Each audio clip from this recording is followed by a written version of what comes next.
Сайн байцгаана уу хүүхдүүдээ. Өнөөдрийн хичээлээр химийн элемент нэгдэл холимог гэсэн сэдвийг үзье. Бодисыг тодорхойлж байгаа өвөрмөц төрхийг шин чанар гин. Шин чанар нь физик шин чанар, хим шин чанар гэж хуваагддаг байгаа. Физик шин чанарт өнгө, үнэр, амт, хайлах буслах температур, нягт, усан дуусах чанар гэх мэт хэмжигдэхүүнүүд багтдаг. Химчиж ямар элементээс тогтсон, ямар шин чанартай болох зэрэг төсөөтэй шинжтэн үндэслэн бодисыг тэдгээр дагуулгадж байгаа жижиг хэсгийн төрлөөр нь цэвэр ба холимог бодис гэж ангилдаг. Найрлаг шин чанараараа адил бодисыг цэвэр бодис гин. Цэвэр бодисын өнгө, хатуу чанар, хайлах буслах цэг зэрэг шинж чанар нь зөвхөн тухайн бодисын хувьд өвөрмөц давтагдахгүй шин чанартай байдаг. Элемент химийн нэгдэл нь цэвэр бодис байна. За химийн бодис дотор нь химийн элемент, химийн нэгдэл, химийн холимог гэж ангилагддаг. Химийн элементийн дотроо металл, металлоид, металл биш гэж хуваагдана. Химийн нэгдэл нь оксид, хүчил, суурь, давс гэж хуваагдана. Холимогийг гетерген холимог, гомоген холимог гэж ангилдаг. Зөвхөн нэг төрлийн атом агуулсан химийн урвалаар цааш задардаггүй цэвэр бодисыг химийн элемент гэнэ.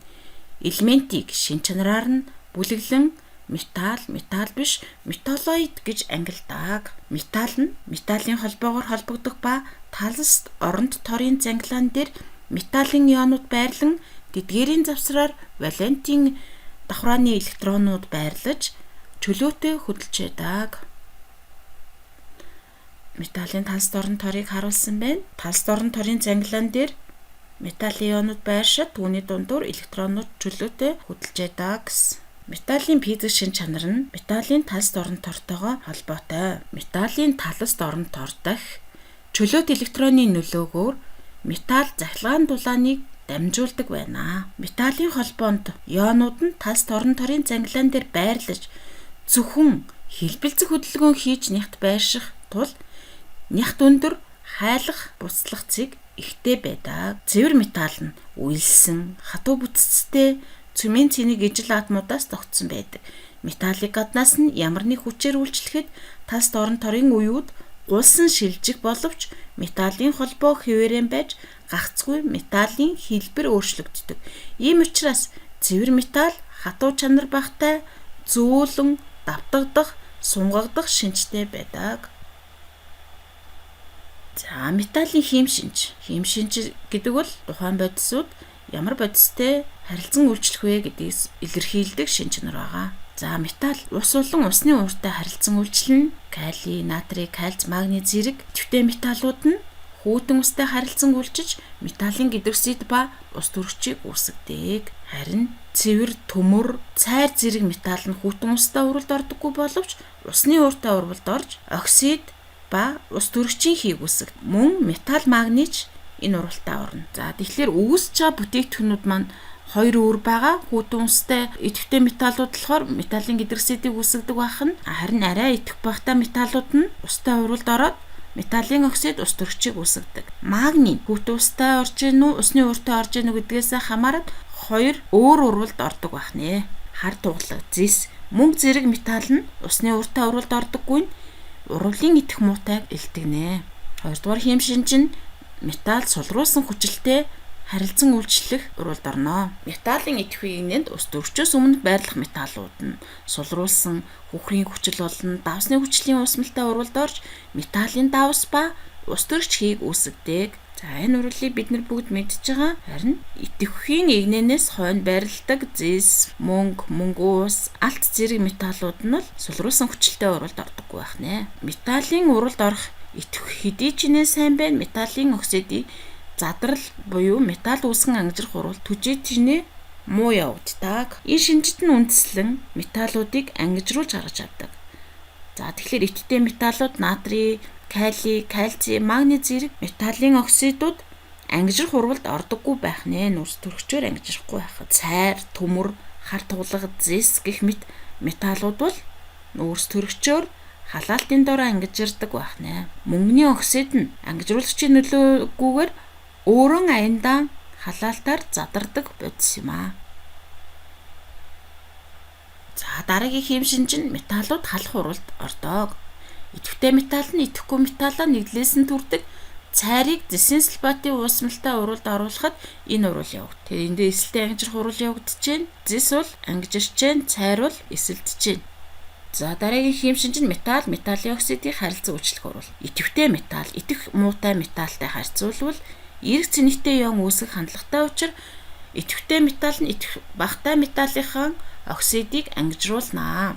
Жишээлбэл цайр нь зэсийн оксидоо ангижруулад цайрын оксид зэс үүсгдэг. Дараагийн хэм шинж нь металлын карбонатын дулааны задрал. Зарим хэмийн нэгдлийг халаад задлах боломжгүй байдаг. Энэ нь тухайн бодис дулаанд доктортой байгааг илтгэнэ. Металл хэдий ч нэ идэвхтэй байна. Түүнийг үүсгэх нэгдлийг задрах уралд оруулахад төдий ч нэ төвхтэй байна. За металлын карбонатыг задлахад металлын оксид нүүрс хүчлийн хий үүсдэг. За энд идэвхий игнийг ерөөд нь харуулсан байна. Тэгээд металлыг хэрхэн гаргаж авдаг вэ гэдэг аргачлалыг бичсэн байна. Кали, натрий, кальций, магний, хөнгөн цагаан зэрэг идэвхтэй металлууд нь бол металлын хайлмал давсныхаа электролизээр гаргаж авдаг байна. Харин цайр, төмөр, цагаан тугалаг, хар тугалаг, зэс гэсэн металлуудыг бол урвалын идэх багтай металлын оксидыг нь халаах эсвэл нүүрс төрөгчтэй цуг халаах замаар ангижруулж гаргаж авдаг байх нэ. Идэх муутай мөнгө, алт, платинум гэсэн зэрэг металлууд бол байгаль дээр элемент байдлаар орших учраас физик аргаар цэвэрлэл гаргаж авдаг байх нэ. Металл биш. Энэ төрхийг үзүүлдэг элементийг металлоид гэнэ. Үлэн хүсэгтэд металл ба металл бишийн дунд байрладаг захиур, бор, германи, хүнцэл, суурма, теллур зэрэг 6 элемент бол металлоидууд юм аа. Металлоид нь дасгалгааны температурт хатуу төлөвтэй боловч металл биш шиг галтгансан шинж үзүүлэхгүй. Металл шиг галтгантай. Металлоид нь давтагдаж сунгадаг боловч хэврэг учраас шил шиг хагарч үүрдэг. Мөн хайлах, буслах зэрэг шин чанар нь тодорхой зүй тогтолгүй өөрчлөгддөг. Металлоидууд нь өндөр температурт захилгаан дамжуулдаг. Тийм учраас хагас дамжуулагч гинэ. Бүх металл бишүүд гялтгансан чанаргүй байдаг.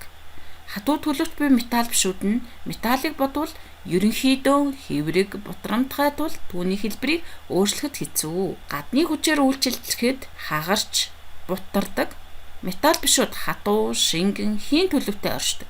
Ихэнх металл бишүүд нь захилгаан дулааныг муу дамжуулдаг. Тусгаарлагч чанартай. Металл биш нь бидний амьдралын салшгүй чухал үүрэгтэй. Хүний бие 90 гаруй хувийг хүчил төрөгч, нүүрс төрөгч, ус төрөгч, азот зэрэг металл бишүүд эзэлж байдаг.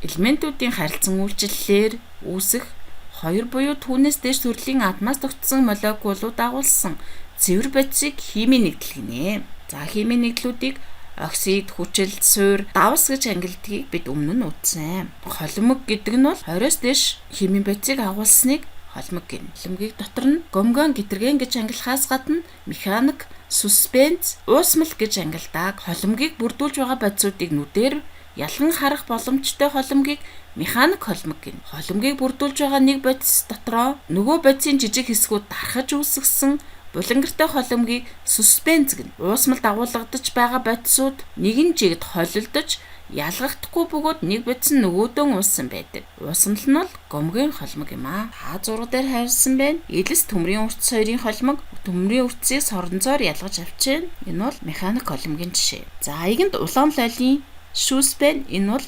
суспенс юм. Шидэн аянд дисенсульфатын уусмал байна. Энэ бол уусмал юм аа. Холимогийг хэрхэн ялгаж салгадаг вэ?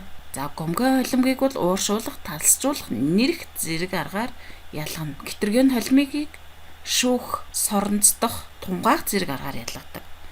Суспензийг бол центр бүгдэх аргаар ялгаж болдог. Ууршуулах, талсжуулах, шүүх аргын талаар бол бид өмнө нь хэлсэн байгаа. Центр бүгдэх арга нь хүндий хүчний нөлөөгөөр ялгадаг арга байгаа. За одоо нэрх аргын талаар үзье. Нэгэн төрлийн гомгийн холимог болох уусамлаас уусан шингэн бодисыг ууршуулах болон конденсатлах замаар ялгаж салах аргыг нэрх арга гэнэ. Нэрх арга нь шингэн бодисуудын буслах цэгийн зөрүүнд тулгуурладаг. Холимгийг үүсгэж буй шингэнүүдийн буслах цэгийн зөрүү их эсвэл бага байгаагаас нь хамаарч нэрх аргыг энгийн болон хэсэгчсэн нэрлэг гэж нэрлэдэг.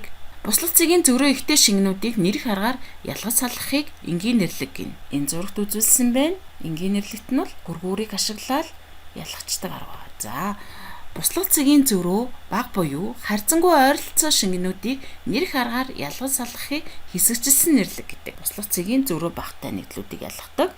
За ингэхдээ хөргүүрээс өмнө хэсэгчилсэн нэрлэгт хэрэгэлдэг нэмэлт эм багныг сурлуулж өгдөг. За энэ нэмэлт багнаараа л ялгаатай байх нэ. 2013 оны С хувилбарын 13 дугаар даалгаврыг ажиллая. Дараах зурагт үзүүлсэн аргаар зарим металлыг оксидоос нь ангижруулан гаргаж авдаг.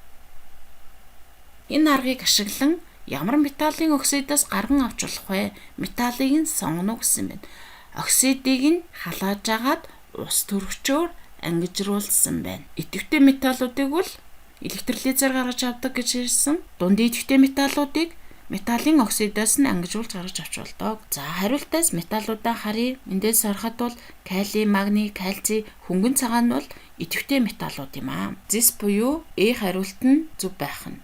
Тэгэхээр зисийн оксидыг ус дүргчээр ангижруулж гаргаж авч болох нэ. 2016 оны Э хувилбарын 16 дугаар даалгаврыг ажиллая. Холимгийн ялгах аргуудыг 6-аар үзүүлв.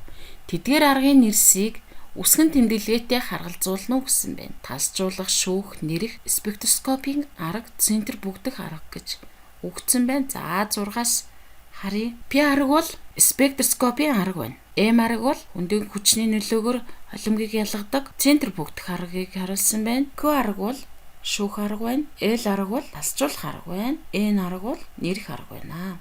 За ингээд хариунуудаас харахад бол дахин тасжуулах арга бол L, шүүх арга бол Q арга, нэрх арга бол N, спектроскопийн арга бол P, центр бүгдэх арга бол M. Зөв хариулт нь B хариулт байна.